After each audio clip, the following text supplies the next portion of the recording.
everyone, it's me, C, back here with another video. Today, I'm going to be doing something a little bit more different than what I've done and talk about the brand new Gala Dragalia remix that'll be starting at this upcoming reset. For me, it is at 1 a.m.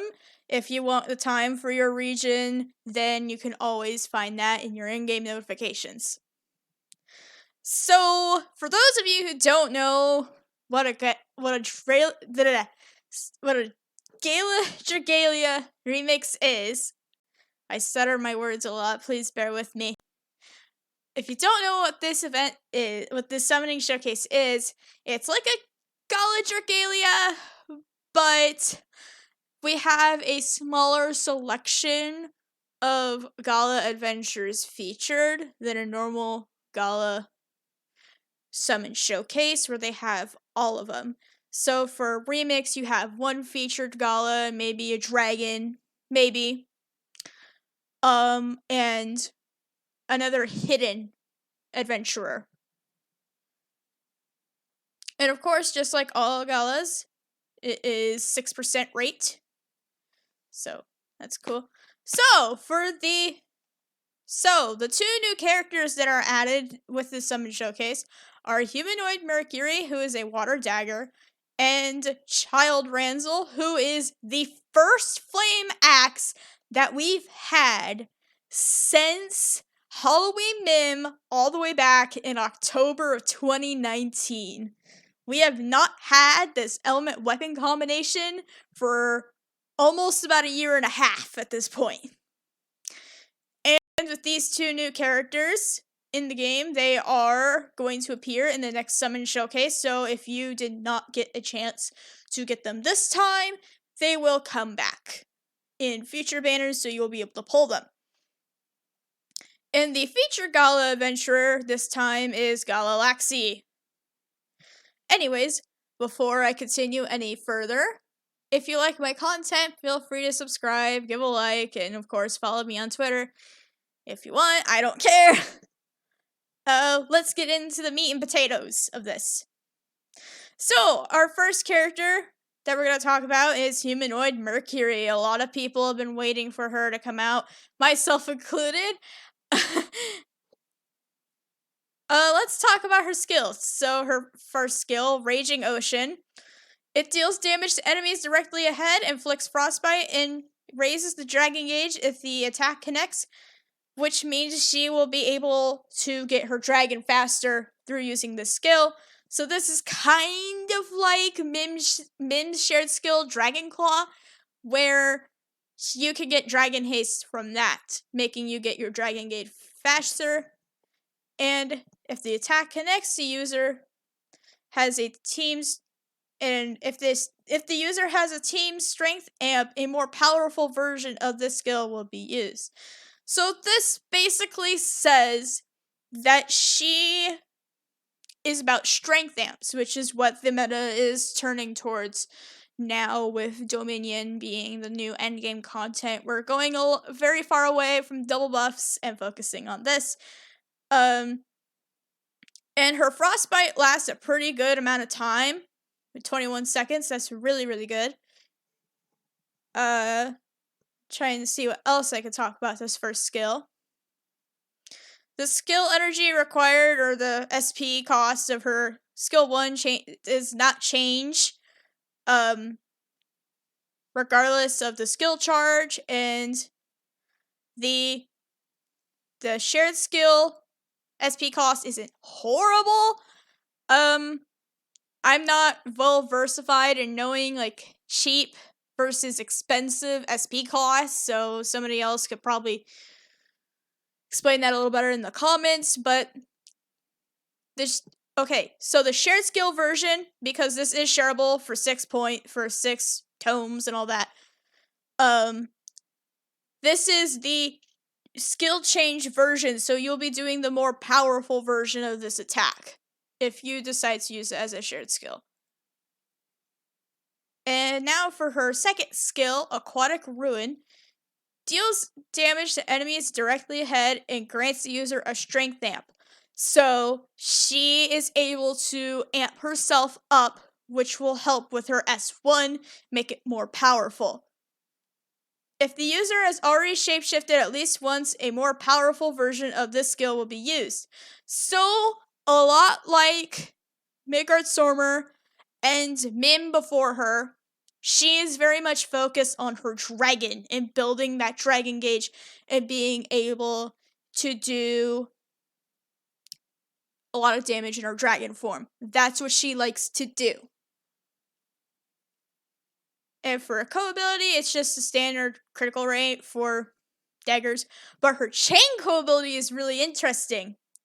So, if a team member is attuned to water, it reduces their susceptibility to burning by 100% when they have a team strength amp, and this benefits your whole team.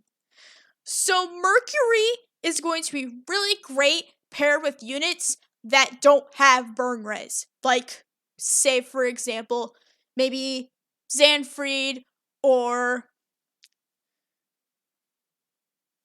trying to think of another one.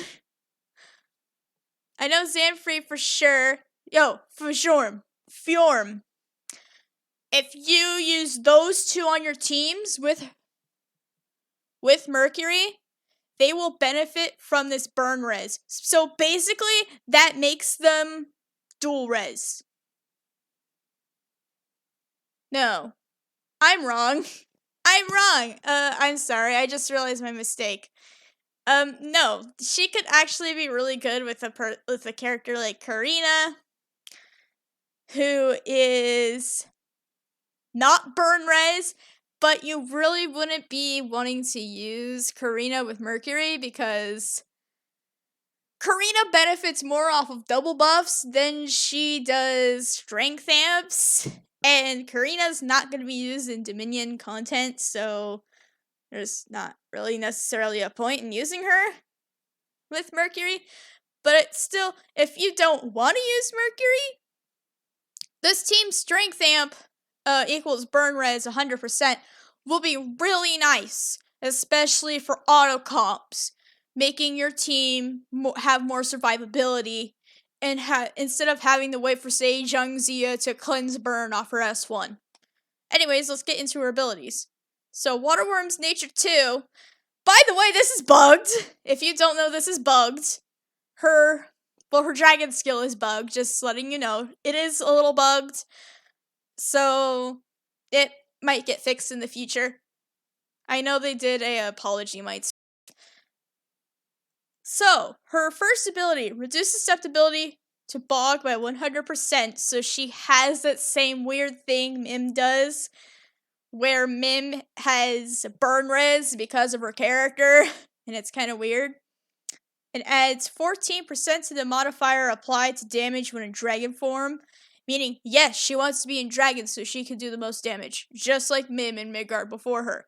When shapeshifting for the first time, the user will transform into Mercury regardless of what dragon they are equipped with, and the second time onwards, they will transform into High Mercury. So, like I've said, she's a lot like Mim. She is basically a water Mim, with a little bit more bells and whistles, because Mim doesn't have an affliction she can put on somebody, on the enemy, with her initial kit. Well, Mercury does, which is really nice. And, of course, she has stun res, so that her chain co-ability is going to tie really well into her, making Mercury, like, one of, if not the only character in the game that has 3 affliction reses. That's insane. I know I count Valentine's Chelsea, but you have to get a little further in the fight so she has that affliction res. Just keep that in mind. But innately, Mercury has 3 reses, which is really, really good. And for her last ability, Bubble Shield 2, grants the user the Sphere of Protection effect when they have a strength team amp. Sphere of Protection gradually recovers the user's HP and grants a one-time use shield that nullifies damage up to 30% of the user's max HP. So this might be good. This might be a little decent for Dominion, though I think one-time use shields are kind of nullified by Curse of Nihility. Somebody can correct me on that. I know I'm going to make a lot of errors in this video. So again, please correct me. But this will be really, really nice, if anything, on auto comps. She will help the team survive. She wants the team to survive, which kind of does work with her character. This shield can stack with ordinary shields, so say if you're using another character that gives out a life shield on your team, like say Grace, it will stack up with Grace's.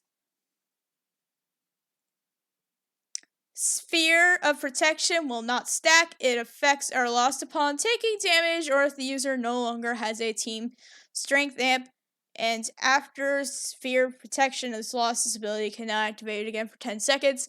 So Mercury's kit all in all is about dragoning and getting strength amps, which is why I think she will be a great partner for Gala Laxi with her new spiral, allowing Laxi to do strength amps, so water is going to get the benefits of strength amping, like with 2 or more characters. So I would say I totally recommend Gala Laxi to work with her. They are going to work so well together. And since Mercury is a dagger, she's gonna love that combo time that Gala Ellie has on her chain kill ability. That's gonna help her a lot. Anyways, let's get to the next character, which is Child Ranzel, or Kid Ranzal. I know not a lot of people are excited about him. I like Ranzel. It's just, I don't really care about Child Ranzel that much. But his kit is actually a little interesting. So, like I've said before, he is the first flame axe in over a year. So that is probably reason enough to pick him up, because Zephyr's trial coming out next week will require you to use flame axes. So if you don't have Ramona or Halloween Mim, he is going to be really, really nice for Zephyr, just in case you do not have Ramona or Halloween Mim or any other good flame axe in your arsenal. So Ranzel's first skill, Swing to the Fences, deals damage directly ahead and inflicts Scorch Rend. Not really anything crazy, it's just typical, just Scorch Rend, but with its low SP, with its low shareable skill cost and the tome cost it has, that is a really, really nice Scorch Rend shared skill you could put on a character in case you don't want to use, say, Gala Leonidas's or Seime's, because they're a little bit on the expensive side. So he could be really nice if you want a Scorch Rend on your team and you do not have a Scorch Rend on your team. So keep that in mind. And for his S2, Grand Slam, it grants the user a strength amp and it immediately readies the Swing for the Fences skill for use. The next time the S1 skill is used, it will deal critical damage. This critical hit will reset the user's inspiration level if the user is inspired. So this basically means Kid Ranzal is the first strength amp in Flame. Which means if you care about the future Dominion stuff, which it has been leaked, spoiler alert, it has been leaked to have part of it be wind element, so you'll want to use flame. So Kid Ranzal, if you just want that strength amp to make your life easier, he's going to be really, really good for that. And he does have a thing where he readies up his S1, so if you care about that crit damage, sure, and you can also inflict more Scorch Rend. Though I do think the Dominion bosses have a higher cap than the Agito bosses on afflictions at 20 hits. then they start resisting your afflictions, so keep that in mind. But this is going to make him a score trend bot, in a sense. Also, one little thing on the inspiration thing. The problem is with inspiration is, because of Curse and Nihility, you're not going to be able to get inspiration off, so this part of his kit is basically useless in Dominion content. Or anything with Curse and Nihility. So he has a standard Axe co-ability, not really that interesting. For his chain co-ability, it is Team Strength Amp equals 8, Strength plus 8%, which is not that bad. I don't think it's that bad, but it's not super good like Mercury's. Now let's go into his abilities. Power Hitter 2 adds 40% to the modifier applied to critical damage, but prevents the user's critical hit rate from being increased by more than 10%. This limit does not affect your critical hits dealt due to being inspired. This is the part of his kit I do not like. He has a cap on critical hits, which I think is fucking stupid. Pardon my French. I think that's dumb. So he'll have a low crit rate chance, but he'll do good crit damage. It also grants the user a strength amp with maximum team amp of level 2 when the Strength Defense's skill deals critical damage after activating. The skill will not activate again. So he is also a score trend bot and a strength amp bot, which, again, like I said, he could be really nice for Dominion coming up, so keep that in mind. He just has Sunrise and strength amp equals attack rate plus 8, which I think will be really nice because he's an axe, and axes are a little slow. Though if you're using him, say, on a co-op team, you could probably put, like, Ezalith on a backline because she has combo time, kind of making the axe's slow attacks kind of pointless at that point. So all in all, I think he might just be a score trend bot, or shared skill fodder, or strength amp bot. We will have to see, because content where he will be viable in, it doesn't come out for a little while longer, so we'll have to wait a little bit to see how good he is. And finally, Gala Laxi. I guess a basic thing about her kit, she wants to get to this, she wants to have the Fig effect so she can do more damage and cause burn and all this and that. But she is a very good solid flame unit. She didn't really get hit that hard by Nihility, so if you do want her, this is your best chance to get her. If you did not spark her, say, on Gala Laxi's banner, if you didn't pull her on Gala Laxi's banner, or anything like that, this is your best chance to get her if you want a solid flame unit that will probably help you for endgame content like Volk and the Dominion boss fights going further. So keep that in mind, because I think she is a pretty good pickup too. All in all, my consensus on this Gala remix is it is pretty good. This is a pretty good Gala showcase. Obviously most people like myself are gonna be summoning for Humanoid Mercury. I really do hope I get her. I know I do want to do summoning videos, but because of how the way I summon, that might not be a possibility for me right now. We'll have to see, but if I do get her, I do want to showcase her and all that, because I just want to test her out and see how good she is. She will be great. She'll be so helpful for Lilith Master, the second phase of that. She will help you make that non-existent, in a sense. She will help you a lot if you're struggling with Lilith Master. Ranzel will probably be pretty decent for Fire Dominion coming up. So if you have him, if you do get him, he is probably going to help you out. And of course, Gala Laxi, always a nice pickup. So, with all that said and done, thank you all for watching, and I'll see you all next time.